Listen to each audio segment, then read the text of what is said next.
Miranda and Tim here again for our second official Real Talk show, the show where we actually go in and talk about the things that everyone is thinking about, but no one is talking about, certainly not on video. So we're going to go there, we're going to do it. We're going to explore the elements of our beautiful industry of aesthetics that might be a little bit more on the edge, a little bit more controversial, a little bit more, the kind of things that people, are thinking, actually, let's discuss this, but they don't get around to it. So we're going to do that. And today we want to talk about insecurities, because from my perspective, certainly we've been in aesthetics 10 years, and often if you go to dinner parties or the pub or something with people who aren't in our industry, they say, oh, isn't your industry all about taking money off people with insecurities? And so let's discuss that. What do you think? Yeah, let's go there. What do you think? Are people, our clients, so I had treatment not last Friday, but the Friday before. Was I insecure for having treatment? Well, the answer to that is quite long, but I would resonate with the stereotype, because I also think when I started 10 years ago that I thought it was going to be something like that. In fact, I had two stereotypes in my mind. One is the person who just wants everything and is overdone. And the other one would be the person who, no matter what you do to them, they'll always feel like they're not quite enough. Mm-hmm. And the wonderful revelation has been, from meeting thousands of clients over the years, that neither one of those stereotypes is common at all.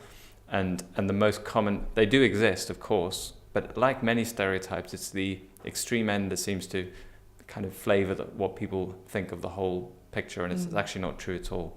So if you actually think about maybe you should share a little bit about your reasons for having treatment. Just sorry to put you on the spot. No, it's absolutely fine. Yeah. So I'm 37, and I don't know, I can't remember whether I said this last week, but I feel a little bit like 30 is an interesting age, because the vast majority of women will still say, oh, you're a baby, and oh, you're fine, just leave. In fact, people often say, just leave it, you're fine, nothing to worry about. And I know there's nothing to objectively worry about, but the transition between 20s, when you kind of, get catcalled and, people will fuss you and stuff, not that I'm saying that's a good thing, but that time, and then your 30s when you become, and for me, the big thing, I don't know whether anyone else would resonate with this, is becoming a mum. So society kind of almost, I feel like when I became a mum, society was like, well done, you've become a mum, you have done the right thing by society, kind of that slightly odd sort of the way that everyone seems to own your identity the minute you become a mum, because they're like, we are all like, bringing up children is like a village and everyone has their own opinions. So, but when I adopted that, I felt like I slightly lost a little bit of me, and I lost a little bit of the sass in me, and I just wanted a bit of sass back. Not sass, actually. I wanted to restore myself to. Yeah. So those are the kind of words I'm always looking for in the consultation. You said two things. One is transition, and the other one is restore. Now it's very easy to look at your face from the outside. If you asked your mum, she'd say you're perfect. She hasn't lived that experience. If you ask any of your friends, if you ask me, I would say you're perfect. You're fine the way you are. But I have not been on the same journey with your face as you have, and the same identity. The way you perceive yourself is actually, there's quite interesting evidence that your identity is formed in your 20s, and the further away you get from that self-image, the more jarring it is when you see yourself in the mirror, for some people. Now, I think it's probably jarring for all people, but it doesn't always mean that they're unhappy with it. Like some people just accept it, they're getting older, doesn't affect them at all, and they roll with it. And good luck to them. That's nothing wrong with that at all. And we would always look for that and say you don't need treatment, because you're actually not going to be any better off afterwards. But the thing that I think people don't understand is that human beings have a drive to maintain things, to keep them the same, to keep life going on. And you could be maintaining yourself without being insecure, and that sounds a bit more like what your key driver was, to an extent. You're trying to go back a little bit. You're not trying to just keep things the same, because you said you wanted to get back to that kind of period of life where you felt like you had used the word sass. That's kind of extrovert, and you are extrovert, which is really helpful. That sometimes fits in with why people are having treatment as well. Like, you're more about enjoying yourself and expressing yourself and being on the front foot, and sometimes getting older can just drag slightly. You can just feel like, I don't feel quite as good as I remember it possible to feel, so I want to go back a bit. You have a treatment and it should deliver that to you, and then you should feel great afterwards. That's the defining principle of a successful treatment, is that you feel better afterwards and you do more things and you're more the person that you imagine you are on the inside, basically. It's not quite the same as insecurity, though. Yeah, so I definitely wouldn't identify with that word, but then maybe that's because I just haven't really, as I was growing up, it wasn't a particularly a word that we used. But then here's a good, interesting question.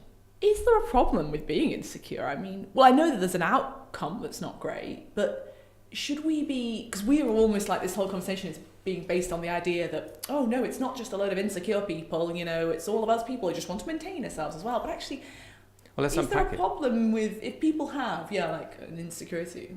Well, if you unpack, I think what people are afraid of someone says something like, but you're only, treating people who are insecure, they're afraid that actually that you're ultimately not achieving anything either. Right. Because they're still insecure. And they are asking for a treatment in the hopes that it'll make them feel secure, but really their problem was that they didn't get enough love from their dad. So they're chasing like a mirage. Yeah. And there are people who are like that, and you've got to try and spot them as a clinician. It's usually not that hard, to be honest. It's actually quite easy because the consultation is very different. We always look out for words like, there's a difference between not liking something and having a sense of self-loathing. Yeah. Most people can be self-deprecating and they can talk about their bum chin or their, like some people name their wrinkles and bum nose. Yeah, but that's very different to actually self-loathing, which is usually very easy to pick up. Yeah. And those people are not people that you can necessarily make happier with treatment, and we have to try our best to spot them before they've had a treatment. But what about somewhere in the middle? So I have a lot of friends or people, acquaintances and colleagues and whatever, who don't like to have their photo taken. So that is not, there's no self-loathing there. There's no kind of, woohoo, want a bit of sass. But they're in the middle and they do have an insecurity about photos. And it's funny because when you watch them then, they're like that in photos. Because they are worrying and they're kind of bracing themselves to this hideous photo they think will actually come about and it doesn't. So are they insecure and should? Well, photos are interesting. I mean, we have a 5-year-old who doesn't like his photo being taken, but he couldn't be more extrovert. But there's something worth taking on board with that, which is even a lot of cultures don't like their picture being taken. It's a bit weird it's a bit like you've had a piece taken from you that someone else has now got. So some people, it's not always that they don't like their face. It's something else that a lot of people don't like photos with. So are you insecure? I mean, this is the key thing, is you can be a very secure person who just doesn't like a feature on your face. And there are millions of those around who basically, I think insecurity, if you break it down further, might be that some people feel that they're not worthy of love. And maybe if they change their appearance, they'll finally be worthy of love. Right. That's not something you can do with injections. If you haven't, shouldn't really, I think. You shouldn't try. Yeah. But most people have a story, because it's you can't do that for someone psychologically. You can't make them feel worthy of love by changing a bump on their nose. They will shift to something else. Yes. It'll be like, I still feel that emptiness. What is it? Maybe it's that's one of the explanations of body dysmorphia, is that you have this insatiable desire to try and change things in the hope that maybe eventually what actually happens, a lot of people get significance instead of love, and they're happy with that. So I look, these people who you see are massively overtreated. They are achieving an outcome, which is they are memorable and people know their name, and they often even build businesses off the back of it, and they can do very well. They've given up looking for beauty and they go for significance instead. And it's a survival mechanism, but as a healthcare professional, you don't want to be tinkering in that arena because it's too uncertain about whether it's definitely going to be good for them, because also they get ostracized by people as well. So not all the response of the herd is positive. So it's risky as a healthcare professional doing that. Most wouldn't involve themselves with someone who is clearly dysmorphic. There are those who have justifications for it in their own minds, but they're hard to justify, I think. So that's very different.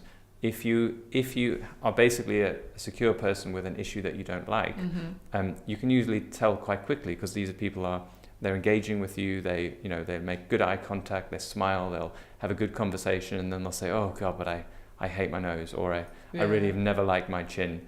Or people say I'm angry when I'm angry all the time, and I'm not. I'm just And the other thing they often say is, "I'm not doing this for anyone else. I'm doing it for me." Yeah. I think that's a window into where the word insecure doesn't work anymore. It's like insecure to me suggest someone in a corner kind of going, well, what will they think? What will they think? Whereas if you kind of think, do you know what, I'm just sick of the people bloody saying I look tired and I just want to get my tear troughs done, then I think it's different. There's something empowering there. I don't know if I'm just trying to, I don't know though, because I worry that I'm slightly trying to make it empowering when it's, I don't know. Well, you've got to admit that there are both people exist. So sometimes it is insecurity and you shouldn't do the treatment. If you go into it... So you shouldn't do the treatment? When I say insecurity, I mean so much insecurity that it's someone... The classic example is someone who's, you know, a 25-year-old, very pretty person or good-looking person who comes in saying, I'm just not happy with everything. Like, there's a very barn door, there's not much I can change, and you're very unhappy. There's a problem there that I can't solve. Now, what's difficult in our arena is there's a million areas of grey area. Like, you clinicians with the best of intent can get it wrong. And you learn the hard way. That it's not, people often think, oh, they're making money off people who are insecure, but the reality is if you dabble with someone who's too insecure to be happy, no matter what you do, it's not a good way to earn a living. Like, you use hard work, they're back again and again, and they're never happy, and you realize very quickly, I should never have touched this person. So we've got to look out for those people, and I know lots of clinicians watch us, and I would say, you know, be on your guard for that. You learn the hard way if you treat someone who's innately insecure. Not innately, but, you know, they're kind of... Consistently. Yeah, I think insecures are wrong, because we are all insecure about different things. Yeah. So insecurity is not the problem. There's a kind of... all-encompassing insecurity that you can't mess with. But if you don't like angles of your face, and I'm the same. I have a gap in my tooth. I don't like that side. I'm insecure about it. Dr. Natalie is going to fix it for me one day. Come on, Natalie. But, you know, that's something that I sometimes notice in videos, and I feel a bit insecure about it. But it's not holding back my whole life, and I don't feel like I can't put my head out the door without fixing it. You don't make it mean something about you. Yeah, it's not the definition of me. It's one of the many peripheral things in my life that hold me back from being the fullest version of who I can. So there are a million things. I could learn another language or an instrument, and then I'd be better. And some people, and I think it's the same drive for most people, they sense that there is potential for them to be more, or to get back to where they were, and that why would they not take that opportunity? So that's a kind of self-development or maintenance drive. It's not I sometimes think of it as getting to 0, or, you know, if you feel like you're 5 out of 10 but there's potential for you to be 7 out of 10, that's a very different psychology to if you think that you're a -8 and maybe the treatment will get you to 0. You know, it's too much to ask, and it just won't achieve it. Making someone who already feels, you know, generally okay but missing a couple of bits, that's a very different picture to you know, nobody will ever love me with all these things that are wrong with me, and there's actually not that much wrong. That's a problem that you could... Well, I don't think many clinicians actually want to go down that route. Certainly once they've made the mistake once, they never want to do it again. But that is the stereotype that a lot of people think we treat. And, you know, from experience, sit in our waiting room for 5 minutes, that's not the picture. No. And I think this is why I wanted us to talk about this, because I feel like people from the outside of our industry think it's a load of people inside the industry, you know, maybe insecure people having treatment, and then, you know, clinicians or non-clinicians or whatever treating that pathology, and or worse still, stirring up the pathology. That's a really big worry that people have, is that someone walks in who feels fine, and then they get told there's all sorts of things wrong. And that's something which does happen for sure. And it's done with actually good intent. I don't think they're necessarily, you know, treat clinicians or injectors who are psychopathically doing that. I think they just think that's how it works here. You're in aesthetics, you come to me, I tell you what you need to look better looking. I just happen to have separated out that really the only way you could justify the risk of a procedure is if there's a benefit to the person's life, and changing the shape of your nose on its own, or whatever it is you change, doesn't necessarily make your life any better unless that had a psychological impact before you did it.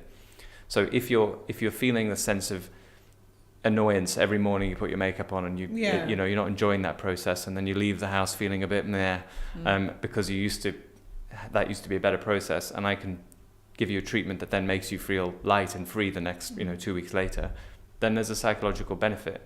But if I pull you off the street and you're perfectly happy and enjoying every morning, and I say, the following 5 things are wrong with your face, then I may not achieve anything except making you look better to me, which is pointless. There's no benefit to you in that. And actually, just jumping off that, one of the reasons I don't resonate with this word insecure that gets leveled at our business is that the industry is that what I see a lot when I've been in with the clinicians and assisted you guys is that people say, and they say this on the phones as well, they say, I'm absolutely fine with my crow's feet. I think I really like those crow's feet. They make, they show a bit of life experience, but this, and then they'll point at whatever and say, this one, they don't want it. Yeah. And that, I think, acknowledges the fact that they aren't systemically insecure. They just have a particular, it could be an area, or it could be an overall lack of freshness or whatever that they want to tackle. It's not like this and then this and then. They actually are proud to be their age.